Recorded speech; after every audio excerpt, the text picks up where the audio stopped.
Hello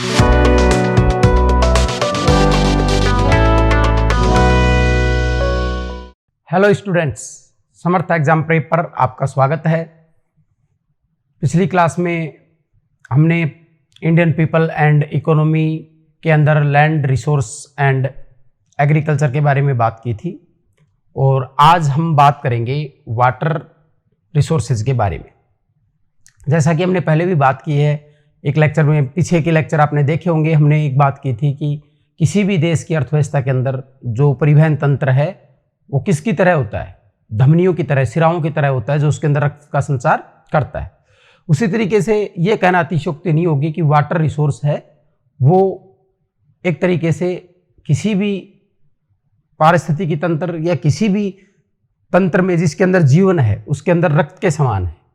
इसके चलते ही जीवन है वो पॉसिबल हो पाता है। तो वाटर रिसोर्स है वो अपने आप में बहुत महत्वपूर्ण है, चाहे वो कृषि हो, चाहे वो उद्योग हो, चाहे सामान्य जनजीवन हो। उसके लिए जीवन को सुचारू रूप से चलाने के लिए या जीवन को पॉसिबल बनाने के लिए, पृथ्वी को एक जीवित ग्रह बनाने के लिए जो तत्व उसके लिए जिम्मेदार है वो है वाटर रिसोर्स। तो आज का अपना टॉपिक है वाटर रिसोर्स। और अगर आपने समर्थ एग्जाम प्रेप की जो वेबसाइट डाउनलोड नहीं की है तो इसकी ऐप है, आप उसको प्ले स्टोर से डाउनलोड कर सकते हैं। इसके ऐप के ऊपर आपको जो अदर वीडियोज़ हैं, अदर डोमेन के वीडियोज़ हैं वो कंटिन्यूएशन में मिल जाएंगे। साथ में जो पीपीटी है या और जो रिसोर्सेज हैं वो आपको वहाँ पे पीडीएफ फॉर्म में इजीली वहाँ पे मिल जाएंगे। तो आइए शुरू करते हैं आज का टॉपिक, वाटर रिसोर्स। देखो, वाटर रिसोर्स की जब बात की जाती है तो वाटर रिसोर्स को आज का जो अपना लेक्चर है उसमें हम क्या चीज़ देखेंगे उसमें हम एक मोटी मोटी ओवरव्यू कर लेते हैं। आज हम देखेंगे वाटर रिसोर्स, इसका डिस्ट्रीब्यूशन किस तरीके से है, इसको प्रभावित करने वाले कारक क्या क्या हैं, सरकार ने इसके लिए क्या नीतियां बनाई हैं, और वाटर रिसोर्स है इसकी इम्पोर्टेंस को भी देखेंगे। मतलब कोई भी तत्व है, कोई भी प्रकृति में पाए जाने वाला फैक्टर है, वो रिसोर्स कब बनता है, जब उसका उसके अंदर यूटिलाइजेशन होता है। तो वाटर की एज ए रिसोर्स उसको इम्पोर्टेंस को समझेंगे और इसकी डिस्ट्रीब्यूशन को आज इंडिया के रेफरेंस में आज हम यहाँ पे देखेंगे। तो वाटर रिसोर्स ऑफ इंडिया की अगर बात की जाती है तो India contributes about 2.45% of total area of world, ये हम जानते हैं। और लगभग कितनी परसेंट पॉपुलेशन, लगभग 16% पॉपुलेशन इंडिया क्या करता है, कवर करता है।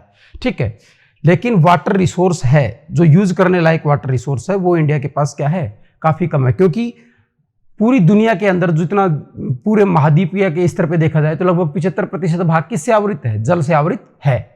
लेकिन उस 75% भाग में से बहुत कम भाग, लगभग 3% भाग है वो क्या है, वो मीठा जल है, यानी पीने योग्य पानी के रूप में उसका क्या किया जा सकता है, या नॉर्मल दैनिक जीवन के उपयोग में उसको क्या किया जा सकता है, लिया जा सकता है। ठीक है, तो उसी रेफरेंस में अगर इंडिया के कॉन्टेक्स्ट में देखें तो इसका एरिया और पॉपुलेशन के कॉन्टेक्स्ट में तो बहुत ज़्यादा है, लेकिन वाटर रिसोर्स हमारे पास क्या है, कंपेरेटिवली कम है।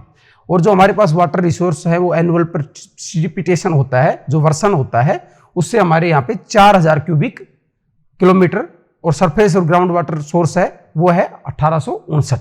उसमें से केवल 60% 1122 क्यूबिक किलोमीटर ही हम क्या कर पाते हैं, यूज करने लायक है, हमारे लिए बेनिफिशियल है। किस सेंस में, उद्योग में, कृषि में या पेयजल के रूप में उपयोग करने के संदर्भ में उसको देखें तो यह आपके एनसीईआरटी के जो चैप्टर का फर्स्ट पैरा है उसी में ये डाटा दिए गए हैं। तो इन डाटा को भी क्या किया जा सकता है, एक स्टेटमेंट के तौर पे आपसे सवाल के रूप में पूछा जा सकता है। सरफेस वाटर रिसोर्स की अपन बात करते हैं। अपन ने देखा है कि भाई surface water resource, ground water resource, इस तरीके से अपन क्या इसको क्लासिफाइड करेंगे और इसको अलग अलग तरीके से देखेंगे। सरफेस वाटर रिसोर्स की बात की जाए तो रिवर्स,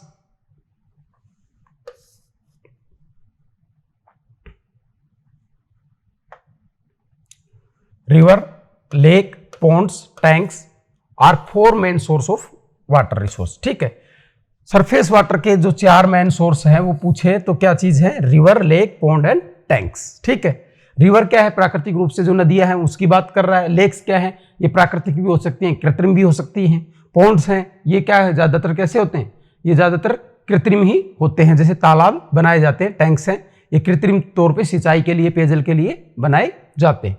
लेकिन लेक प्राकृतिक भी हो सकती है और कृत्रिम भी हो सकती है, और रिवर क्या है, रिवर प्राकृतिक ही होती है। ठीक है, about 10,360 number of river are tributaries, ठीक है, extended here and each tributaries is more than 1.6 kilometre long. तो ये मोटी मोटी बात बता रहा है कि लगभग 10,360 क्या है हमारे यहाँ पे रिवर और उनकी ट्रिब्यूटरी यानी सहायक शाखाएं, सहायक नदियां हैं जो कि 1.6 किलोमीटर से ज्यादा लंबी हैं, ठीक है। The mean annual flow in all the river basin in India is estimated 1869 cubic, जो कि अपन ने पहले बात की थी, और but only about 690 cubic kilometre और 32% of this water can be utilise. अब आप देख रहे हो 1869 टोटल हमारे पास जो रिवर का फ्लो होता है उसमें से हम सिर्फ 32% को क्या कर पाते हैं, यूटिलाइज कर पाते हैं। इसके पीछे कौन सा फैक्टर काम करता है, इसके पीछे फैक्टर काम करता है अवेलेबिलिटी ऑफ टेक्नोलॉजी। अब हमारे पास कितनी ज्यादा टेक्नोलॉजी, क्योंकि एक डैम बनाने के लिए एक अच्छी टेक्नोलॉजी, बहुत सारी पूंजी और इन चीजों की क्या है, आवश्यकता होती है, ठीक है। Due to topographical, hydrological and other constants, ठीक है। टोपोग्राफी है, जैसे हिमालयन नदियां हैं। अब हिमालयन नदियां क्या है, उस एरिया के अंदर बहुत ज्यादा काट करती हैं, अपने साथ गाद लेके आती है, तो उनके ऊपर डैम बनाते हैं, तो डैम के अंदर क्या है, बहुत जल्दी सिल्ट भर जाती है, तो उसकी बार बार क्या करनी पड़ती है, छटाई करनी पड़ती है, जो कि फिर क्या है, इकोनॉमिक नहीं रहता। हाइड्रोलॉजिकल प्रेशर, भाई पानी की आपूर्ति साल भर है या कुछ समय के लिए है, रन ऑफ कितना है, कितना एनुअल वाटर फ्लो हो रहा है, उस चीज को भी ध्यान में रखा जाता है। और अपनी तकनीक की, पूंजी की बात की, वो फैक्टर भी इसके अंदर क्या करते हैं, काम करते हैं।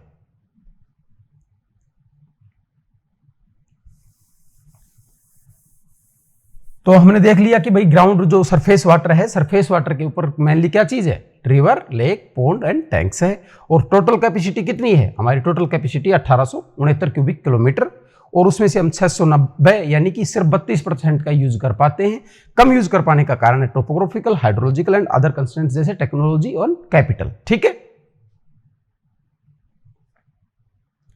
Size of the catchment area, river basin and rainfall in its catchment area control the flow of water in a river. नदी का आकार कितना है और उस नदी के अंदर कितना है, रन ऑफ कितना होता है, उसका जो कैचअपमेंट एरिया, कैचअपमेंट एरिया की जो कंसेप्ट है वो क्या चीज है। जैसे एक नदी है, ये नदी यहां से निकलती है, तो इस नदी की छोटी छोटी शाखाएं होती हैं, जहां से जिस एरिया से इसके अंदर पानी आता है, तो ऊपर एक इस तरीके का आकार बनता है। तो ये चीज क्या है, ये इसका कैचअपमेंट एरिया है, जहां से नदी क्या करती है, जल ग्रहण करती है। इसका एक जल ग्रहण क्षेत्र होता है, और जितने क्षेत्र को आगे जाके ये प्रभावित करती जाती है, इसको पूरे को क्या बोलते हैं, इसका कैचअपमेंट एरिया बोलते हैं।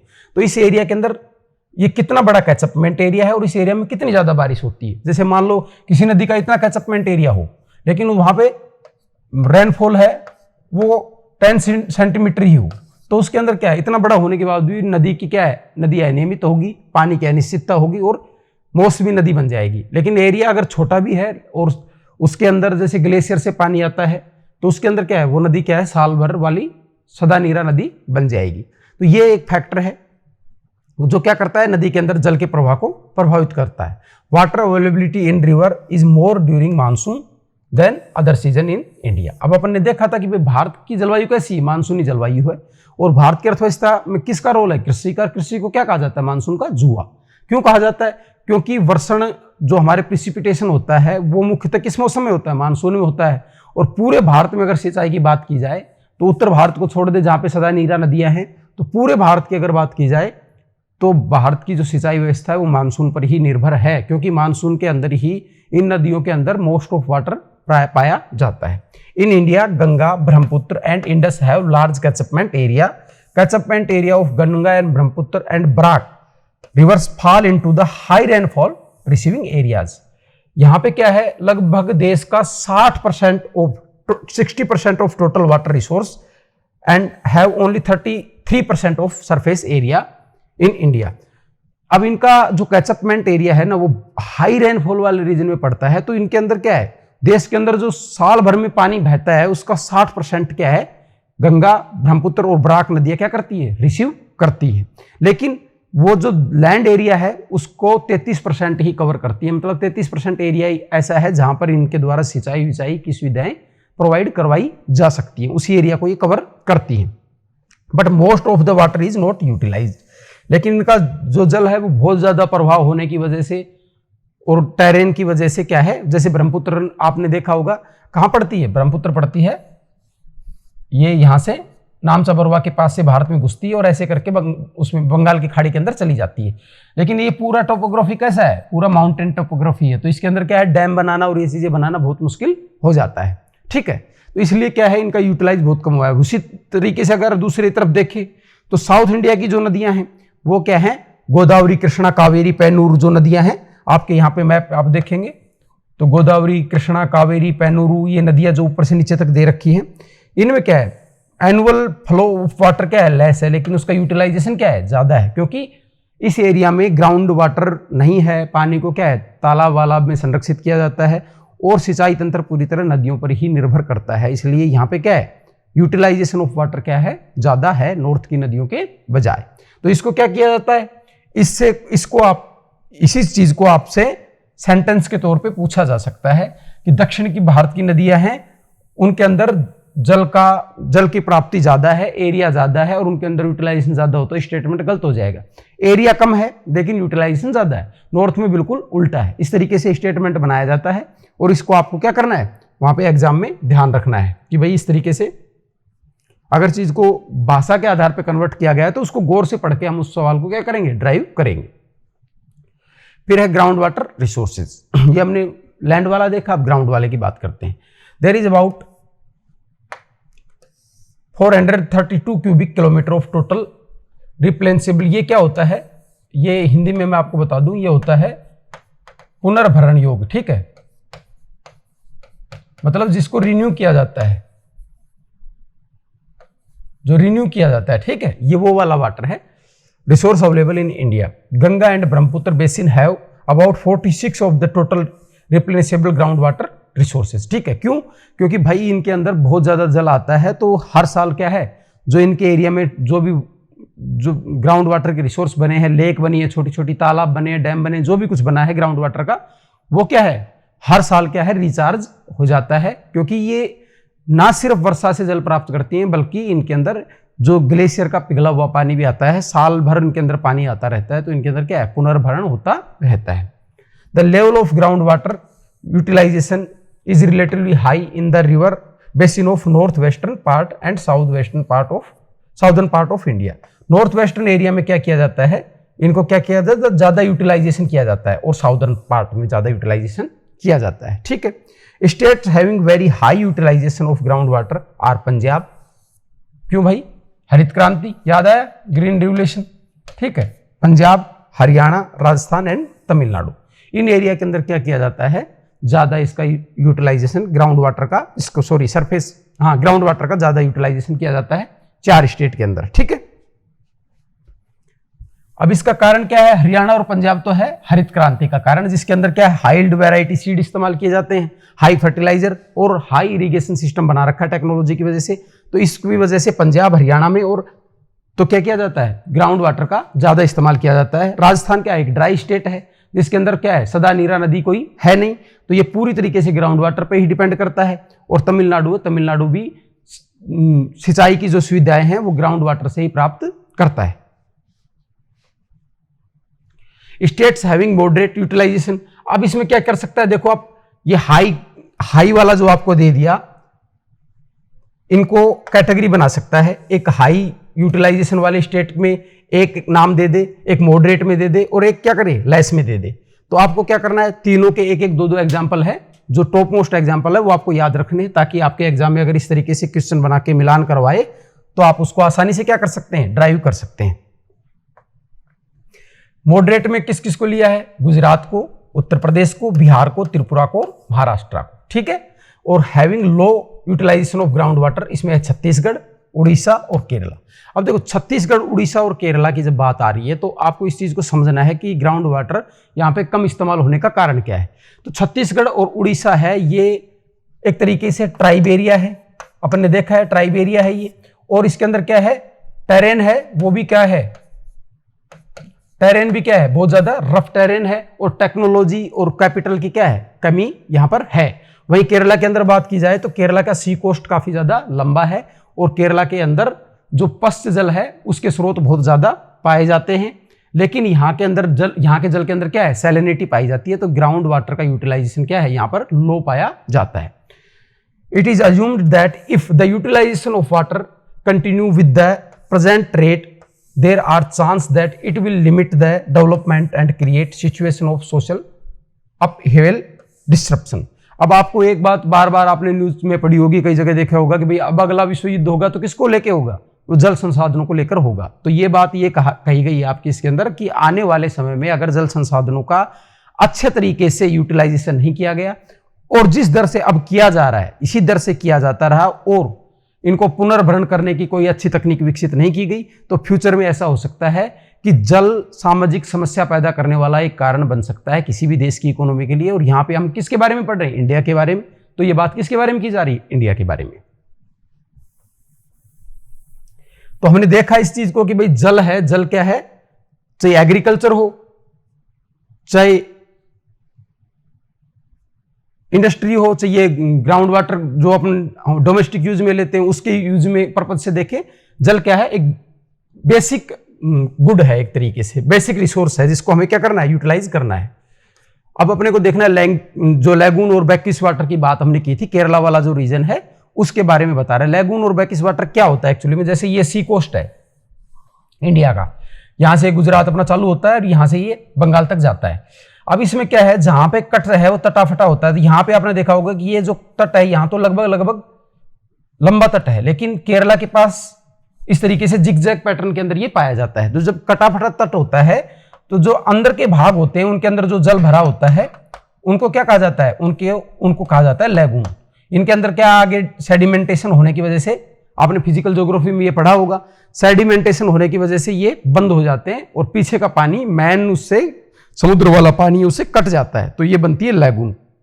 और इन्हीं को क्या कहा जाता है, अलग अलग जगह पे कयाल इनके नामों से जाना जाता है। जैसे आपके फिजिकल ज्योग्राफी ऑफ इंडिया में एक नाम दिया होगा केरल का, है ना, और केरल के अंदर नेहरू ट्रॉफी होती है, वो सारी कॉन्टेक्स्ट दिया हुआ है, तो वो सारे किस में होते हैं, वो सारे वहां के कयाल्स में होते हैं। ठीक है। Some states of India have indented, मतलब कटी फटी, दंतुरित बोलते हैं हिंदी में इसको। ठीक है, कटी फटी हिंदी में क्या बोलते हैं इसको, दंतुरित, यानी बिल्कुल कटी फटी, मतलब छिद्रित जिसे बोल सकते हैं, वो कोस्ट लाइन है। And thus a number of lagoons and lakes have formed, इससे क्या बन गई है, वहां पे बहुत सारी झीलें बन गई हैं। Example of such states are Kerala, Orissa and West Bengal. सबसे ज्यादा कहां पाई जाती है, केरला में पाई जाती है, उसके बाद उड़ीसा और वेस्ट बंगाल में पाई जाती है। ठीक है। अब ये आपको आपकी एनसीईआरटी में ये एग्जाम्पल दिया है, तो आपसे इस चीज को पूछ सकता है कि कयाल इनमें से किस स्टेट में पाई जाती है। तो ये 3 स्टेट देख के कोई एक और स्टेट दे देगा, तो आपको इस चीज को क्या करना है, ध्यान रखना है। ठीक है। Due to the brackish water bodies these water resources are used for fishing and irrigation certain varieties of paddy crops and coconut। अब ये क्या क्या कह रहा है कि भाई इनके अंदर वाटर रहता है, तो इसको लोकल लोग किस रूप में इस्तेमाल करते हैं, लोकल लोग इनके अंदर फिशिंग करते हैं, इरिगेशन में भी इसको कई बार इस्तेमाल कर लेते हैं। किस तरीके से, पैडी क्रॉप्स है उसके अंदर, कोकोनट क्रॉप्स हैं उसके अंदर। केरला, और केरला का अपने को पता है कि भाई किस चीज के लिए जाना जाता है, कोकोनट उत्पादन के लिए जाना जाता है, तो वो कयाल वाला जो क्षेत्र है उसी में इसका इस्तेमाल किया जाता है। और बंगाल वाले क्षेत्र में क्या किया जाता है, धान की खेती की जाती है। धान की खेती में हमने पिछले लेक्चर में बात की थी, ओस, अमन, बोरू, 3 नाम हमने पढ़े थे। तो वो क्या थे, वो बंगाल के अंदर की जाने वाली साल में 3 जो फसलें ली जाती हैं चावल की, उनका नाम था क्या, ओस, अमन, बोरू। ठीक है। तो ये इस तरीके के जो कयाल बनते हैं, इनके अंदर जो वाटर होता है उस वाटर के द्वारा वहां पे क्या है, साल भर धान की फसलें ली जा सकती हैं। Water demand and utilisation.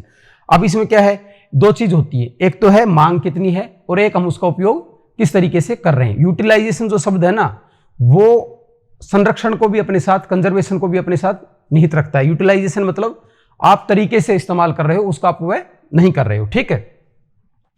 अब इसमें अपन देखेंगे जो सेक्टर्स हैं, सेगमेंट्स हैं, उनमें किस तरीके से इसको इस्तेमाल किया जाता है। Agriculture being an important part of Indian economy along use 89% of surface water and 92% of ground water। अब देखो कितनी सरप्राइजिंग बात है, अपन बार बार कहीं पढ़ते हैं न्यूज में, अपने दिमाग में क्या आता है, यहां से सवाल आता है, कई कम्पिटिटिव एग्जाम में आ चुका है और आपसे भी पूछा जा सकता है। जैसे देगा कि जो हमारे देश का जल संसाधन है उसका अधिकतम इस्तेमाल कहां किया जाता है, उद्योग में, कृषि में, घरेलू उपयोग में। तो आपको एकदम से लगेगा कि उद्योग शायद बहुत ज्यादा कंजप्शन ऑफ वाटर करते हैं, लेकिन इंडियन कॉन्टेक्स्ट में क्या है, इंडियन इकोनॉमी का इंपॉर्टेंट कंपोनेंट है एग्रीकल्चर, और एग्रीकल्चर 89% ऑफ सरफेस वाटर और 92% ऑफ ग्राउंड वाटर का क्या करता है, इस्तेमाल करता है।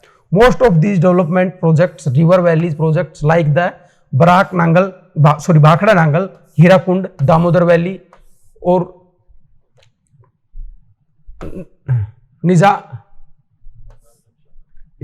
ये मिस्टेक है इसके अंदर, ये नागार्जुन सागर है जो लिखने के अंदर टाइपिंग मिस्टेक है, इसी मैं उसको देख नहीं पाया। नागार्जुन सागर जो आंध्र प्रदेश का रीजन है उसके अंदर ये डैम है, ठीक है। इंदिरा गांधी कैनाल प्रोजेक्ट, ये सारे क्या है, ये 5 ईयर प्लान के तहत बनाए गए। 5 ईयर प्लान क्या था, जब नीति आयोग से पहले हमारी योजना आयोग था, तो योजना आयोग के अंदर क्या किया जाता था, योजना के अंदर डेवलपमेंट किया जाता था। तो शुरुआती हमारी योजनाएं थी, उनके अंदर हमारे यहाँ पे भारी उद्योगों और इस तरीके के जो वाटर के जो मैनेजमेंट के जो प्रोजेक्ट थे उनके ऊपर बल दिया गया था। तो उसी के दौरान ये बड़े बड़े क्या है, डैम और ये प्रोजेक्ट्स हमारे यहाँ पे चलाए गए थे, ठीक है। वाटर फॉर एग्रीकल्चर सेक्टर, ठीक है, किसके लिए बनाए गए थे, ये बेसिकली बनाए एग्रीकल्चर के लिए गए थे, इसीलिए हमने देखा कि एग्रीकल्चर में बहुत ज्यादा इसका इस्तेमाल किया जाता है। Beside this utilisation of surface and ground water for domestic purpose are 90% and 3% for industrial sector are 2% and 5%। अब देखो ये बात बता रहा है कौन से का किस में इस्तेमाल किया जाता है, सरफेस वाटर है और ग्राउंड वाटर, दो चीज है। डोमेस्टिक पर्पज से अगर बात की जाए तो 90% किया जाता है किसके अंदर, ये 90% नहीं है, ये आप इसको देखेंगे ये 90% नहीं है, 9% है, और 3% किसका है, ग्राउंड वाटर का प्रयोग किया जाता है। और अगर इसको उस रिफरेंस में आप देखें कि डोमेस्टिक यूज के लिए टोटल कॉन्टेक्स्ट में देखें तो डोमेस्टिक का देखें तो डोमेस्टिक का क्या है, सरफेस वाटर का 90% हम इस्तेमाल करते हैं। इसको इस संदर्भ में देखना है, टोटलिटी के संदर्भ में देखेंगे तो हमारे यहां पे कितना बचेगा, ये हमारे बचेगा 89, 9 और 2, ठीक है। तो और अगर इसकी बात करें तो लगभग डोमेस्टिक का इस्तेमाल का क्या है, सरफेस वाटर से क्या किया जाता है, पूर्ति की जाती है, ठीक है। और इंडस्ट्रियल सेक्टर है वो 2% तो ग्राउंड वाटर का इस्तेमाल, सरफेस वाटर का, और 5% ग्राउंड वाटर का इस्तेमाल करता है। तो इंडस्ट्रियल पर्पज में सेगमेंट है वो काफी कम है, लेकिन एक चीज आपको यहां पे ध्यान रखनी है कि ये ग्राउंड वाटर का 5% इस्तेमाल करता है, सरफेस का सिर्फ 2% ही इस्तेमाल करता है, जो कि अपने आप में एक अच्छी बात नहीं है, क्योंकि ग्राउंड वाटर है ना उसको क्या है, रिचार्ज होने में समय लगता है, और ग्राउंड वाटर के अंदर स्कार्सिटी आने से अनेक जो एनवायरमेंटल प्रॉब्लम्स है उनको हमें क्या करना पड़ता है, फेस करना पड़ता है।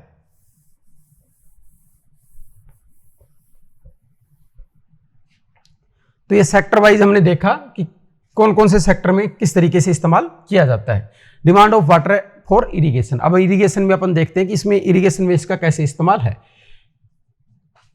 भाई एग्रीकल्चर की हमने बात की थी, तो एग्रीकल्चर में हमने देखा था कि इंडिया क्या है, एक ड्राई स्टेट है और मानसूनी क्लाइमेटिक रीजन में पाया जाता है। इसके अंदर प्राकृतिक जो जल स्रोत हैं उनके अंदर सदा नीरा जो नदियां हैं वो उत्तर भारत में पाई जाती हैं। तो पूरे इंडिया की अगर पान इंडिया की बात की जाए तो पान इंडिया के अंदर इरिगेशन है वो मानसून पर निर्भर करता है, इसलिए इंडियन एग्रीकल्चर को मानसून का जुआ भी कहा जाता है। Need for the irrigation is very high in India due to the spatial and temporal variation of rainfall. हमने वर्षा के बारे में क्या 6 चीज पढ़ी थी, एक पढ़ी थी असमानता, असमानता कैसे, स्पेशियल में हमने ज्योग्राफी के पहले लेक्चर में हमने बात की थी, अगर ज्योग्राफी को समझना है तो 2 सेक्शन में देखना है, एक स्पेशियल पैटर्न, एक टेम्पोरल। स्पेशियल मतलब क्षेत्र में किस तरीके से चीजें पाई जा रही है, टेम्पोरल समय के साथ उनके अंदर क्या बदलाव आ रहा है, ठीक है। तो स्पेशियल में आ जाती है असमानता, जैसे राजस्थान में जितनी बारिश होती है, तमिलनाडु में जितनी बारिश होती है, बंगाल में जितनी बारिश होती है, ऐसे क्षेत्र के हिसाब से देखना। एक होती है अनिश्चितता, अनिश्चितता क्या होती है, अनसर्टेनिटी, ठीक है। अनसर्टेनिटी क्या होती है कि किसी मौसम कुछ महीनों में तो बहुत ज्यादा बारिश होती है, कुछ में बिल्कुल भी बारिश नहीं होती। और एक होती है अनियमितता कि बारिश हो भी इस साल और नहीं भी हो, इसकी भी कोई गारंटी नहीं है। ये भारतीय मानसून या भारतीय उसकी क्या है, विशेषता है। इसी कारण से क्या है, इसकी बहुत ज्यादा डिमांड क्या है, बढ़ जाती है। As winter and summer season are more or less dry is most part of the India, ठीक है। विंटर और समर जो रीजन है इसका मोस्ट ऑफ टाइम क्या है, हमारे 3 महीने हैं, देखो जुलाई से लेकर मेनली सितंबर तक। भाई केरला है, केरला में तो क्या जून में मानसून शुरू हो जाता है, लेकिन ऑल इंडिया की बात की जाए तो जुलाई से लेकर सितंबर तक के 3 महीने क्या है, बारिश के महीने, इन्हीं में क्या है, वर्षा होती है। जो खरीफ वाला आपका सीजन है, ठीक है। एग्रीकल्चर अपने लास्ट चैप्टर में पढ़ा था, तो चीजों को रिलेट किया करो उसके साथ। तो जुलाई का और सितंबर का जो टाइम है ये अपने क्या है, मानसून का टाइम है, ठीक है। इसी में मोस्ट ऑफ पार्ट में इंडिया की क्या है, बारिश होती है। Without irrigation agriculture can not be practice in these parts. अब कह रहा है कि जो विंटर और समर के जो एरियाज हैं जहां पे इन सीजन में कोई बारिश नहीं होती, उनके अंदर क्या है, बिना सिंचाई के क्या कृषि नहीं की जा सकती। तो उसके लिए हमें कृषि तंत्र बनाना पड़ता है। कृषि तंत्र बनाने के लिए क्या, डैम और नहरों का हमें क्या करना पड़ता है, निर्माण करना पड़ेगा। और निर्माण करने के लिए क्या करें, निर्माण करने के लिए हमें जल का संरक्षण करना पड़ेगा। जो वर्षा का जल है उसको सही से यूटिलाइजेशन करना पड़ेगा, ठीक है। Some crops like rice, sugar cane, jute, ये क्या है, ये पूरी तरह से वाटर इंटेंसिव क्रॉप्स बोला जाता है। वाटर इंटेंसिव क्रॉप्स कौन सी होती हैं, दो क्रॉप्स पढ़ी थी हमने पिछले चैप्टर में, याद करो। वाटर इंटेंसिव क्रॉप्स वो होती हैं जिनको बहुत ज्यादा जल की आवश्यकता होती है। और दूसरी कौन सी थी, सूखा सह थी, जिनके अंदर हमारे मोटे अनाज और ये चीजें होती थी।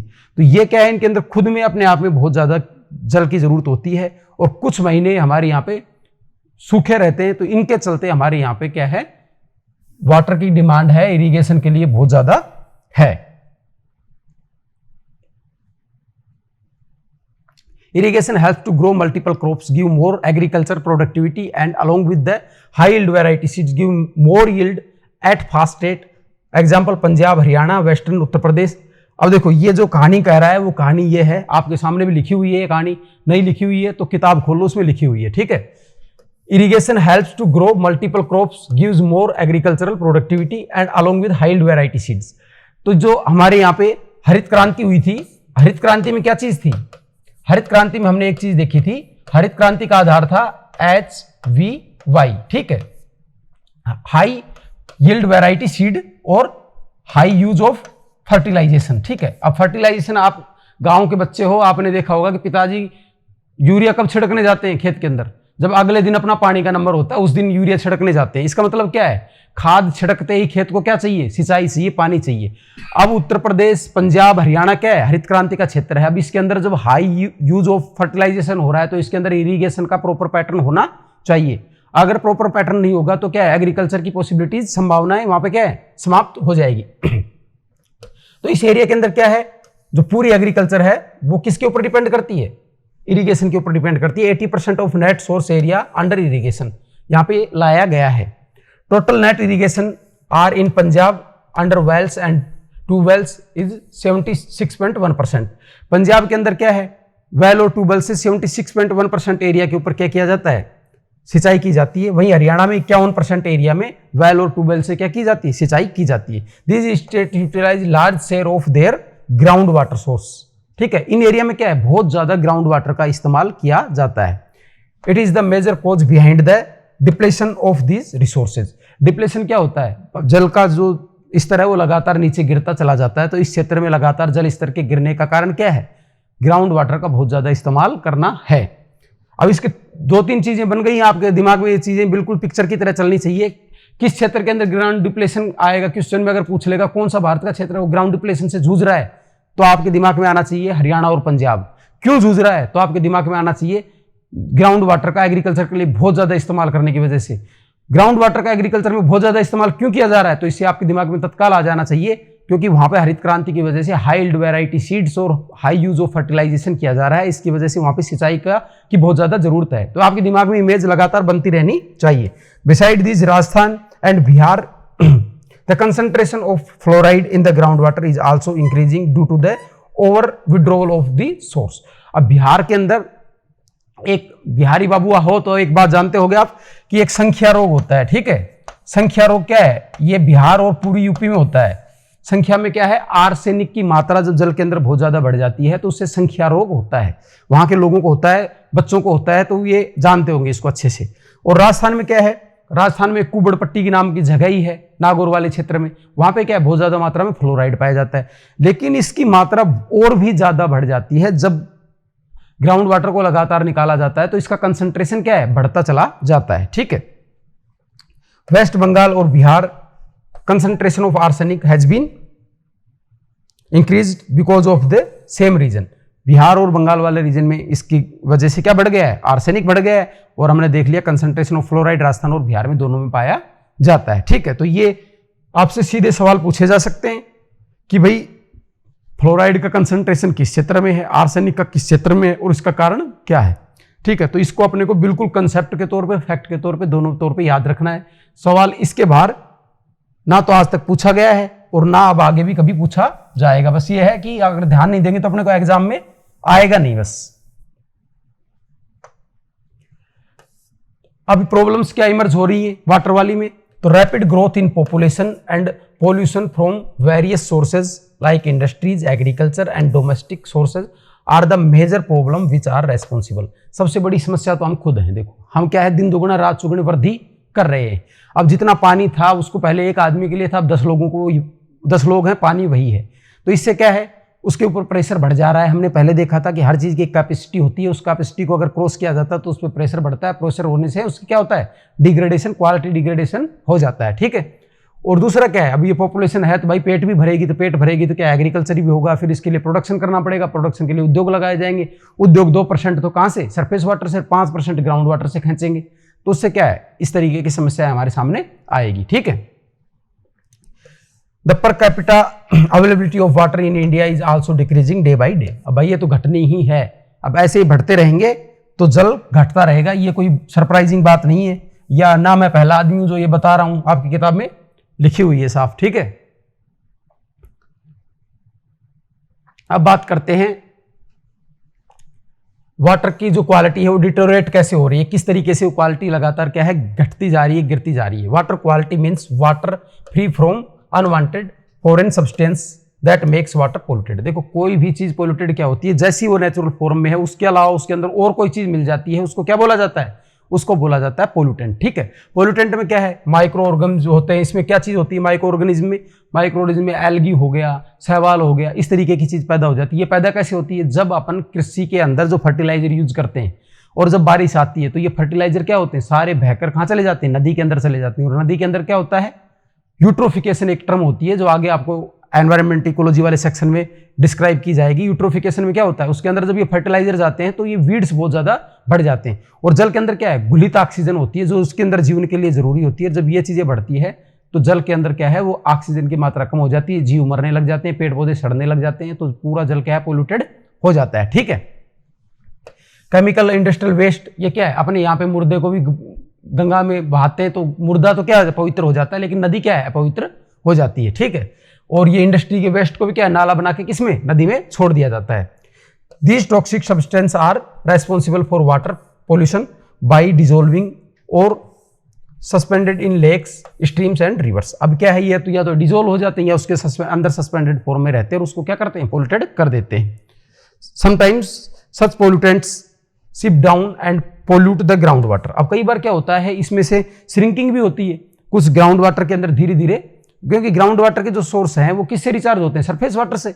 अब इनके अंदर जब बहुत मात्रा में ये चीजें मिली होती है तो धीरे धीरे क्या है, नीचे वाले जल के अंदर भी इनकी मात्रा क्या है, मिल जाती है और ग्राउंड वाटर भी क्या है, बहुत ज्यादा पोल्यूटेंट हो जाता है। The most polluted river in India are Ganga and Yamuna.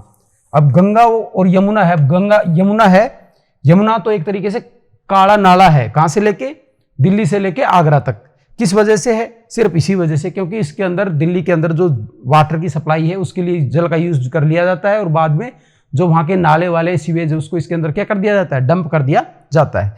और ग्राउंड वाटर की बात कर रहा है यहाँ पे, तो इन एरिया के अंदर एग्रीकल्चर बहुत ज्यादा होती है, फर्टिलाइजर का यूज बहुत ज्यादा होता है, तो इनके ग्राउंड वाटर तक क्या है, इस एरिया में पोल्यूशन पहुंच गया है।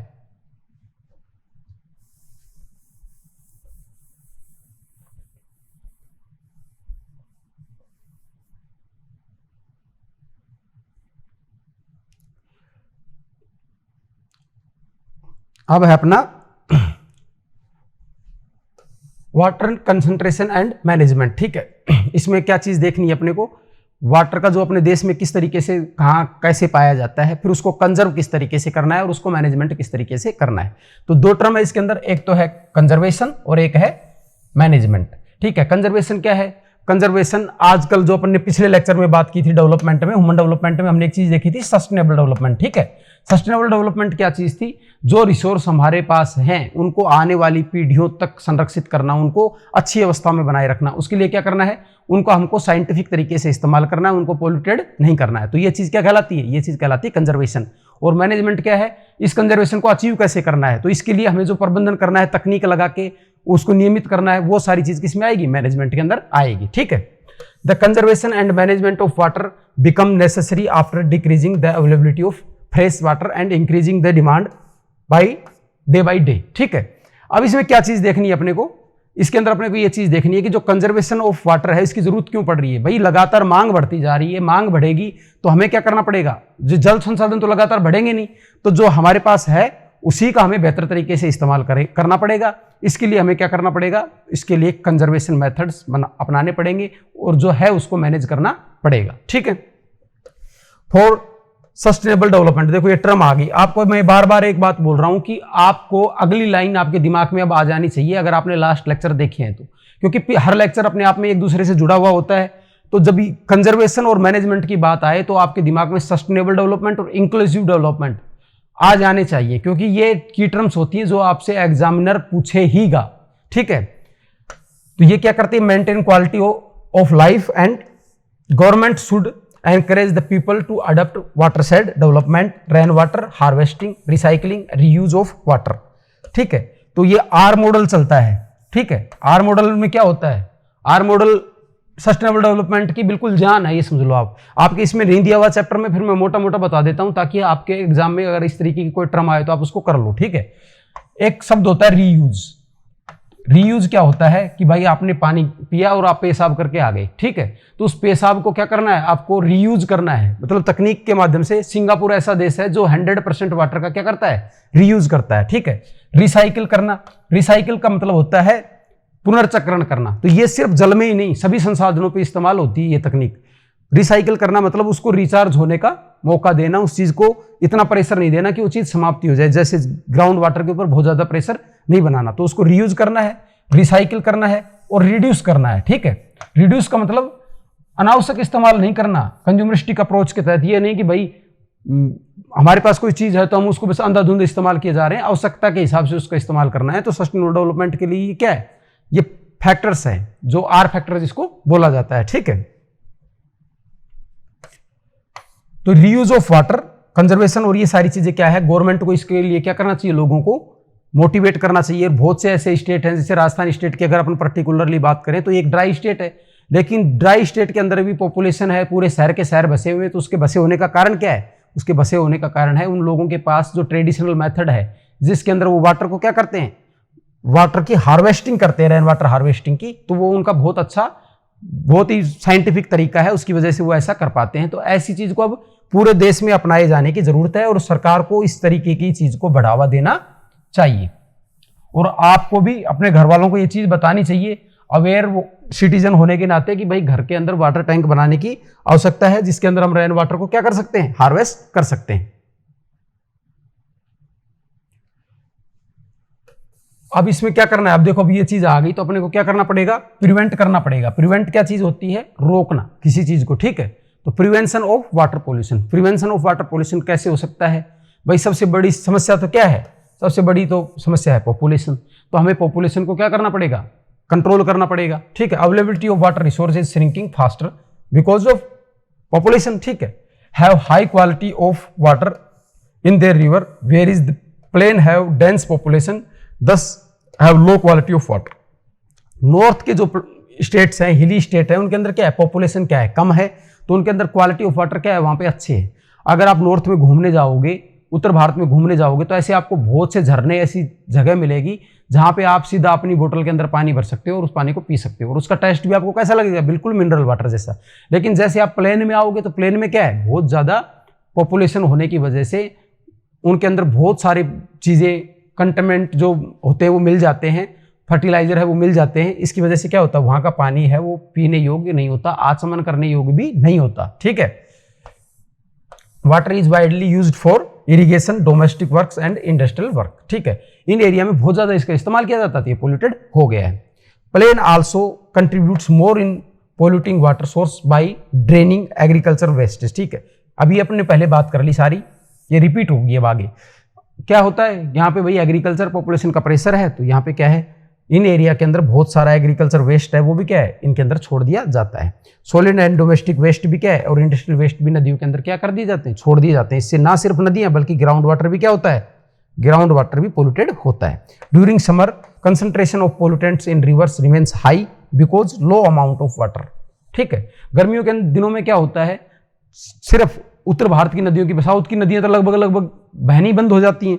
उत्तर भारत की जो नदियां हैं उनके अंदर जो ग्लेशियर्स का पानी आता है उसकी मात्रा बहुत कम हो जाती है, और बारिश का पानी इस टाइम पे, समर के टाइम पे होता नहीं है, तो इसके अंदर पानी कम होने से इनके अंदर कंसंट्रेशन ऑफ क्या है, पोल्यूटेंट्स बहुत ज्यादा बढ़ जाता है। पूछ सकता है आपको एक लाइन के तौर पे कि कौन से मौसम में सबसे ज्यादा पोल्यूशन का कंसंट्रेशन होता है नदियों के अंदर, तो इसको आपको कर देना है अब। क्यों? क्योंकि अब आपको ये पता है और इस वजह से होता है, तो इसका कारण है कि इस टाइम पे जो रन ऑफ वाटर है वो क्या है, कम होता है। Water quality of national aquatic resources at 507 stations have been monitored by the central pollution control bureau. अब ये पूछ सकता है कि देश के अंदर जो पोल्यूशन है, जलीय पोल्यूशन है, जल का भी वायु का भी, लेकिन यहाँ आप अपन जल के कॉन्टेक्स्ट में पढ़ रहे हैं, तो ये याद रखना है कि जो जल की प्रदूषण के जो मानक है उनको कौन निर्धारित करता है, तो सेंट्रल पोल्यूशन कंट्रोल बोर्ड जो है वो इसको निर्धारित करता है। ठीक है, वो 507 स्टेशन से इसके डाटा लेता है, तो ये भी एक फैक्ट है, एक स्टेटमेंट के तौर पे ये भी दिया जा सकता है। ठीक है, और ये स्टेट पोल्यूशन कंट्रोल बोर्ड्स हैं, उनके साथ कोलैबोरेशन करके काम करता है। ठीक है, they analyse the data recorded from these stations so that the major rivers of India are most polluted by the organic and bacterial pollutions.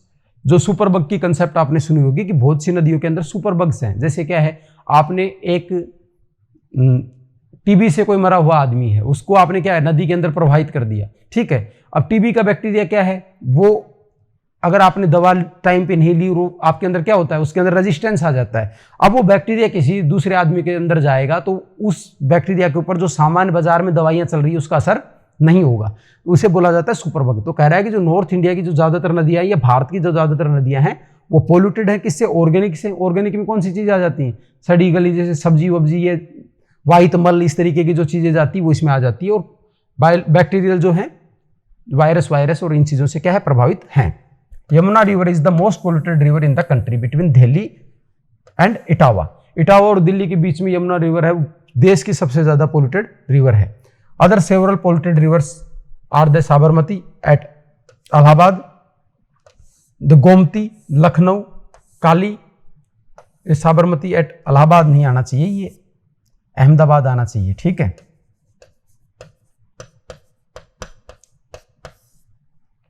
Kali, Adyar,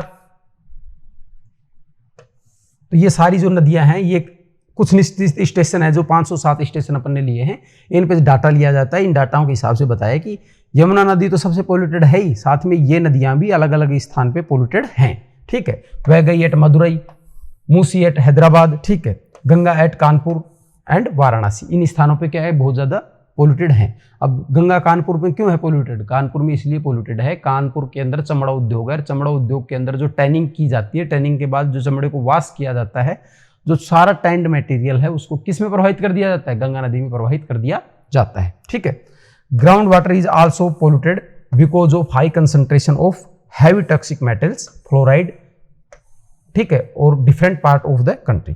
fluoride की वजह से, और जो ये ऊपर हमने जो केमिकल्स देखे, इनको जब प्रवाहित किया जाता है तो ये क्या है, टॉक्सिक मेटल्स है और ये मिनरल्स है, ये क्या है, जल के साथ भूमिगत जल में भी चले जाते हैं, तो भूमिगत जल भी क्या है, हाईली पोल्यूटेड है।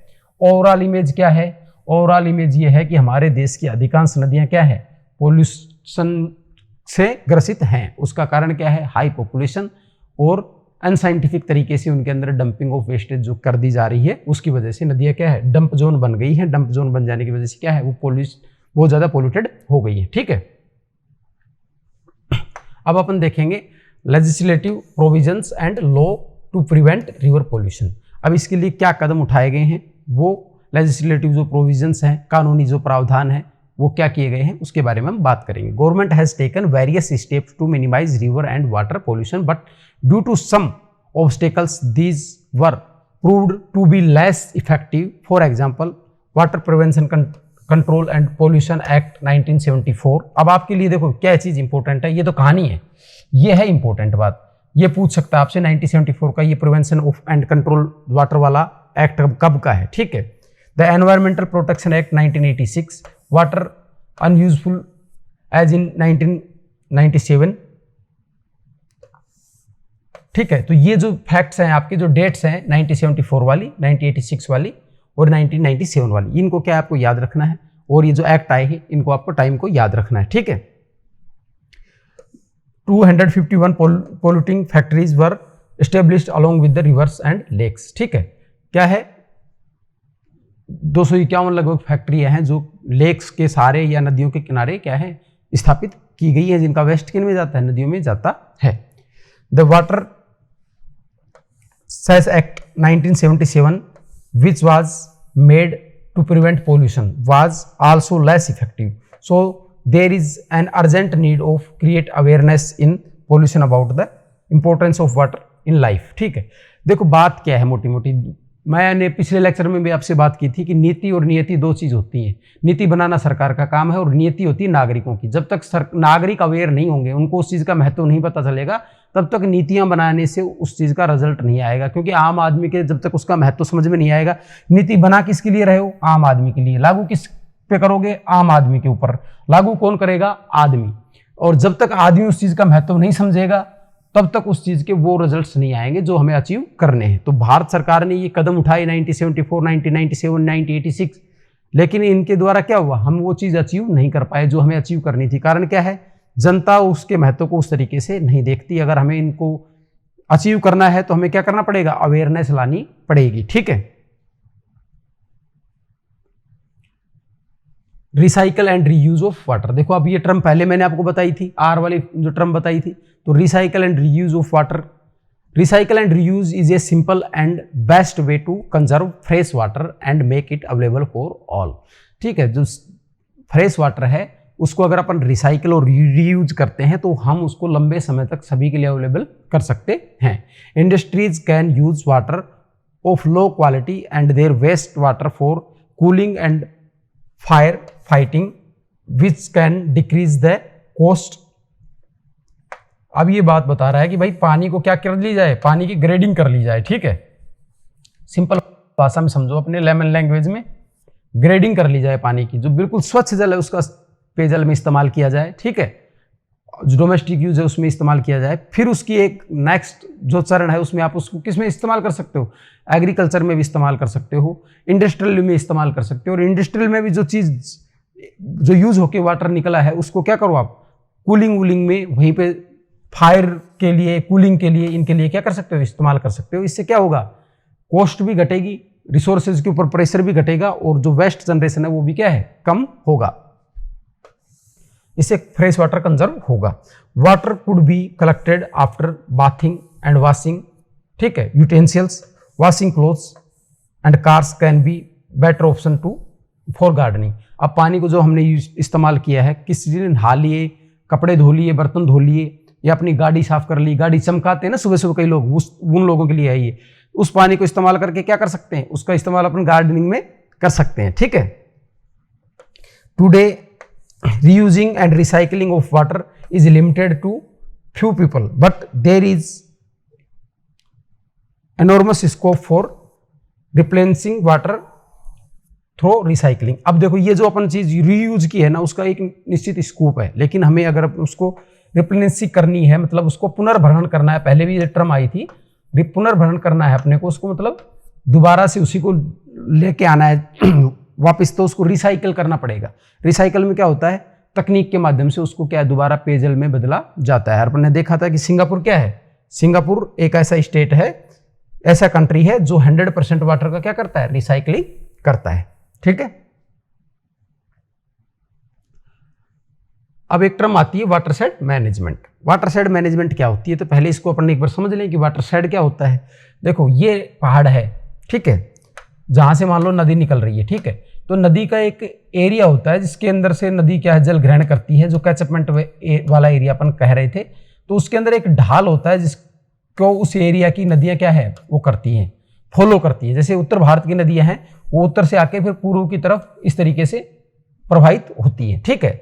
अब साउथ में आ जाते हैं, साउथ में अपन देखेंगे कुछ नदी पूर्व की तरफ बहती हैं, कुछ नदी कम मात्रा में छोटी नदियां और तीव्र प्रवाही नदियां हैं वो पश्चिमी घाट से और पश्चिम की तरफ प्रवाहित होती है। तो ऐसी जो चीजें होती हैं उन्हें क्या कहा जाता है, ऐसा एरिया जहां से उसका ढाल निर्धारित होता है और नदियों की दिशा और प्रकृति निर्धारित होती है, उसे बोला जाता है वाटरशेड। ठीक है, अब जब बड़े स्तर पर प्लानिंग की जाती है तो इस एरिया का क्या है, स्टडी की जाती है, इसके उसको देखा जाता है। Watershed management is basically refers to efficient management and conservation of surface water. ठीक है, वाटरशेड मैनेजमेंट इंक्लूड्स, इसमें होता क्या क्या है, ग्राउंड वाटर रिसोर्स को भी इसमें देखा जाता है, prevention of surface run of, जो सरफेस का जल है ना वो लगातार रन ऑफ हो जा रहा है, उसका यूटिलाइजेशन नहीं हो पा रहा है, उसको क्या करना है, चेक करना है, चेक डैम बना के, छोटे छोटे डैम बना के, जोहड़ बना के।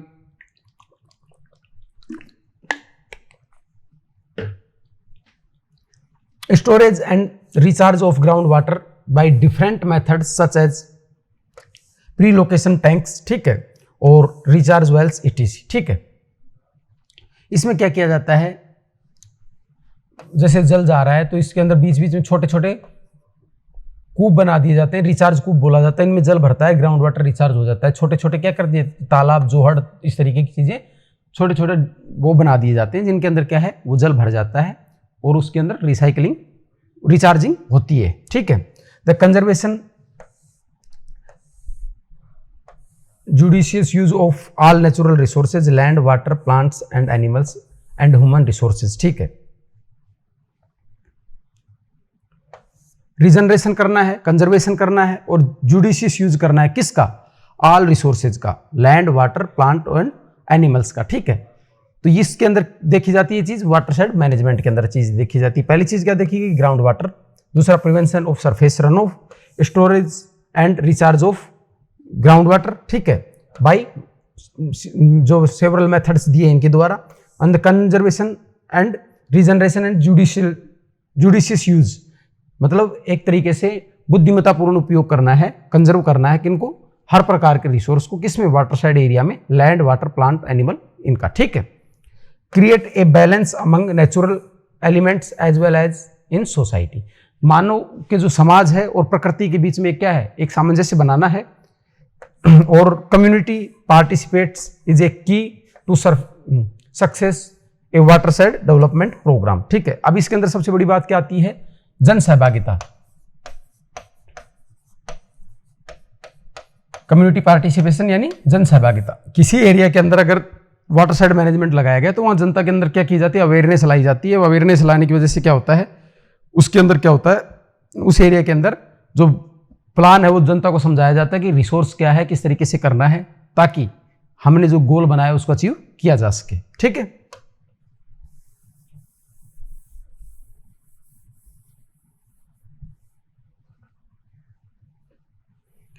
There are various watershed development and management programs started by both central and state governments in national level and state level. ठीक है, हरियाणा is the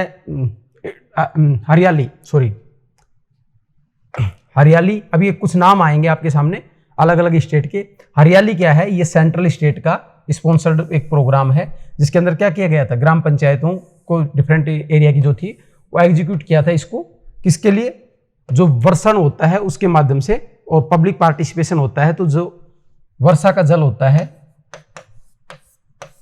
और ग्राम स्तर पे पब्लिक पार्टिसिपेशन को बढ़ाकर वाटर के कंजर्वेशन को बढ़ावा देने के लिए हरियाली प्रोजेक्ट चलाया गया था। किसके द्वारा, सेंट्रल गवर्नमेंट के द्वारा, ड्रिंकिंग, इरिगेशन और फिशरीज के लिए, ताकि लंबे समय तक जल की अवेलेबिलिटी रखी जा सके। ठीक है, अब कुछ स्थानीय नाम आएंगे भाई, आपने देखा था भाई सेंट्रल गवर्नमेंट और स्टेट गवर्नमेंट दोनों चला रही है, तो नीरू मीरू एक नाम आएगा। नीरू मीरू किसके द्वारा चलाया गया है, नीरू मीरू चलाया गया है आंध्र प्रदेश के द्वारा। ठीक है, आंध्र प्रदेश ने क्या चलाया, नीरू मीरू।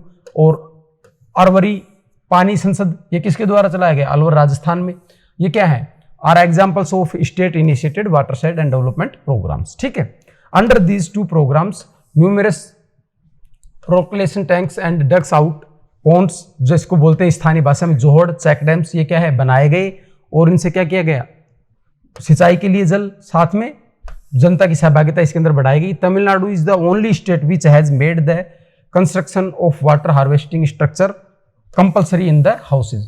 तमिलनाडु एक ऐसा स्टेट है जिसने हर घर के अंदर जो वर्षा का जल है उसको हार्वेस्ट करने को क्या कर दिया है, कंपलसरी कर दिया है। These constructions of buildings without the structure of water harvesting is not allowed. अब वहां पे क्या है, आपके घर में अगर टैंक नहीं है तो आप घर नहीं बना सकते। Despite having such programs still most of the people in India are not aware the benefit of water shed development and management of water. इन सब के बावजूद भी बहुत सारे लोग ऐसे हैं जो इनका ना तो महत्व समझते हैं ना इनके उपयोग को समझते हैं। ठीक है, there is a need to encourage the people. ठीक है, अब जरूरत वहीं आके अटक जाती है कि लोगों को क्या करना है, अवेयर करना है, लोगों को उस चीज को समझाना है। और आप समझ गए हो तो आपने अभी तक अपने घर वालों को नहीं बताया होगा, तो ये चैप्टर आपको अपने घर वालों को भी पढ़ाना है। ठीक है, ताकि सही मायने में आपको साक्षर कहा जा सके। ठीक है, rain water harvesting. Rain water harvesting के अंदर क्या चीज देखी जाती है, rain water harvesting is a cheap and environment friendly technique that guides us to store rain water into borewells, pits and also recharge ground water aquifer for different uses. ठीक है, इसमें क्या होता है, जब वर्षा का जल आता है उसको रोक लिया जाता है। जैसे स्थानीय भाषा में आपने देखा होगा जोहड़ होते हैं, टाँके होते हैं, उसमें क्या होता है, जब वर्षा का जल आता है उसको रोककर उसको ना सिर्फ इस्तेमाल किया जाता है बल्कि उसमें से जो जल है वो नीचे जाके ग्राउंड वाटर को भी क्या करता है, रिचार्ज करता है। There are various benefits of rain water harvesting. वो क्या क्या है, it increase water availability, checks the declining ground water level, it improves the quality of ground water by diluting the pollutants. ठीक है, लाइक फ्लोराइड एंड नाइट्रेट। ठीक है, जो संख्या रोग होता है नाइट्रेट की वाला, वो आर्सेनिक वाला, वो सारी चीज। तो ये इस चीज को नाइट्रेट की वजह से कौन सा रोग होता है, ब्लू बेबी सिंड्रोम। ठीक है, संख्या होता है वो आर्सेनिक की वजह से, फ्लोराइड की वजह से ये कुबड़ वाला रोग होता है। ठीक है, तो ये चीज आपको क्या है ध्यान रखनी है। इससे क्या होता है, रेन वाटर हार्वेस्टिंग से एक तो जल की उपलब्धता बारहमास बनी रहती है, ग्राउंड वाटर का लेवल अच्छा होता है और उसकी क्वालिटी भी क्या है, सुधरती है। तो ये कैसा मेथड हो गया, ये एक सस्टेनेबल मेथड है किसका, वाटर मैनेजमेंट का। ठीक है, फ्यूचर की जो डिमांड है उसको अचीव करने का। ठीक है, it preserve soil erosion and flooding. अब किसी एरिया के अंदर अगर अपने ये बनाया है कौन सा, वाटर कंजर्वेशन के लिए वाटर हार्वेस्टिंग की है, तो उस एरिया के अंदर क्या है, सॉइल इरोजन रुकेगा क्योंकि बाढ़ों की बारंबारता क्या है, कम हो जाएगी। It can use to arrest salt water. ठीक है, in coastal areas use to recharge aquifers. ठीक है, इसको क्या इस्तेमाल कर सकता है, इसके अंदर जो लवणीय जल है वो उसे हम एक जगह पर रोक सकते हैं कोस्टल एरियाज के अंदर विशेष करके, और जो स्वच्छ जल के स्रोत है उनको क्या है, रिचार्ज किया जा सकता है। There are numerous methods to harvest rain water in India. In traditional rain water harvesting techniques, water is usually collected in any surface water body, lake, pond, irrigation tanks etc of rural areas. Another technique is kund of tanka. ठीक है, अब ये टांका बोला जाता है, Rajasthani term है, इसे राजस्थान में क्या बोला जाता है, टांका बोला जाता है, which is a conserve storage under the ground water tank. ठीक है, this techniques is widely used in Rajasthan. Rain water harvesting structure can be made on the open space and even on the rooftop of the house, and collected water can be used for the domestic use by large number of people and reduce their dependence on ground water। अब ये चीज अगर हो जाती है तो ground water के ऊपर डिपेंडेंसी कम हो जाती है। क्यों, क्योंकि भाई ग्राउंड वाटर कैसा है, खारा जल है। खारा जल मतलब क्या है, उसके अंदर लवणों की मात्रा क्या है, ज्यादा है। तो अब इन लोगों को क्या है, ग्राउंड वाटर होने के बावजूद भी इस्तेमाल नहीं कर सकते, तो इनको ये वर्षा का जल ही इस्तेमाल करना पड़ता है। तो इससे वर्षा का जल क्या है, उसका दुरुपयोग भी रुकता है, जो रन ऑफ होता है वो भी रुकता है, सोइल इरोजन भी रुकता है, फ्लडिंग भी रुकती है, और साथ में ओवरऑल क्या है, इनकी डिपेंडेंसी भी ग्राउंड वाटर पे खत्म हो जाती है। ठीक है, तो ये अपने क्या देखा है, ये अपन ने देखा है वाटर हार्वेस्टिंग, रेन वाटर का जो है उसकी हार्वेस्टिंग देखी है। ठीक है, अदर मेथड्स क्या क्या हैं, अदर मेथड है to solve the problem of water scarcity, we can use brackish water of arid, semi arid and coastal areas after the desalinised process. ठीक है, अब इसमें क्या कर सकते हैं भाई, इसमें करते हैं क्या, इसको डिसैलिनाइज कर दें, किसको, ब्रेकिश वाटर को, और एरिड एरिया के, सेमी एरिड एरिया में जो कोस्टल एरिया का जो ब्रेकिश वाटर है उसको करके और उसको वहाँ पे अवेलेबल करवा दें इन एरिया के अंदर जहाँ कमी है। लेकिन ये अपने आप में बहुत तकनीक की पूंजी की मांग करता है। इससे बेस्ट मेथड कौन सा है कि हम वर्षा के जल का ही सही तरीके से संरक्षण कर ले। By interlinking of rivers, water can be transferred from the water surplus areas to, हमने देखा था कि गंगा के अंदर कितना, गंगा, बराक और ब्रह्मपुत्र में 60% रन ऑफ होता है अब पूरे देश का, लेकिन एरिया कैचअपमेंट के हिसाब से उनका यूज कम हो पाता है, बहुत कम इस्तेमाल हो पाता है। तो अब अगर हम नदियों को इंटरलिंक कर दें तो कम एरिया जहाँ कम जल उपलब्ध है उन क्षेत्र के अंदर इसकी निश्चित समय पे आपूर्ति करवाई जा सकती है। उन क्षेत्र के अंदर भी सिंचाई की सुविधा, पेयजल की सुविधा को क्या किया जा सकता है, बढ़ाया जा सकता है। अब एक ये आपके बॉक्स दे रखा है, उसमें दे रखा है नेशनल वाटर पॉलिसी 2002, उसमें कुछ मोटी मोटी जो चीज़ें हैं वो बता रखी है। द नेशनल वाटर पॉलिसी 2002 ये किस चीज़ पे फोकस करती है, ये करती है water allocations properties broadly in the following, किस किस में बांटती है, पहले तो ये चीज़ देख लो। तो ये आपके इसमें दे रखी है drinking water, irrigation, hydro power, navigation और इंडस्ट्रियल एंड अदर यूज। इस तरीके से इसने क्या किया, कैटेगराइज किया है। The main objective of this policies are to provide water for all human being, animal, regular monitoring of surface and ground water quality, create awareness of water as scarce resource or create conservation consciousness among people through education, regulation, initiatives and disincentives। ठीक है, अब इसमें main चीज क्या है, ये पहले तो कैटेगराइज करता है कि कौन सा जल किस इस्तेमाल में आता है, वो कैटेगरी बता दी, और काम क्या है, अवेयरनेस लाना और ये सारे काम बता दिए। जल की क्वालिटी को लगातार चेक करते रहना और लोगों के अंदर इसकी अवेयरनेस लेके आना, ये इसका काम है। ये आपकी एनसीईआरटी में दिया हुआ है। तो आज का अपना लेक्चर था वाटर रिसोर्सेज। अपने ये सारी चीजें देखी, मोटी मोटी चीजें अपने क्या देख ली, अपने देख लिया, एक चीज देखी सरफेस वाटर, एक चीज देखी ग्राउंड वाटर। सरफेस वाटर में अपने देखी थी नदी वाली चीजें और जो नेचुरल जो लेक्स वेक्स हैं उस वाली चीजें। ग्राउंड वाटर में जो ट्यूबवेल से इनसे जो सिंचाई की जाती है वो।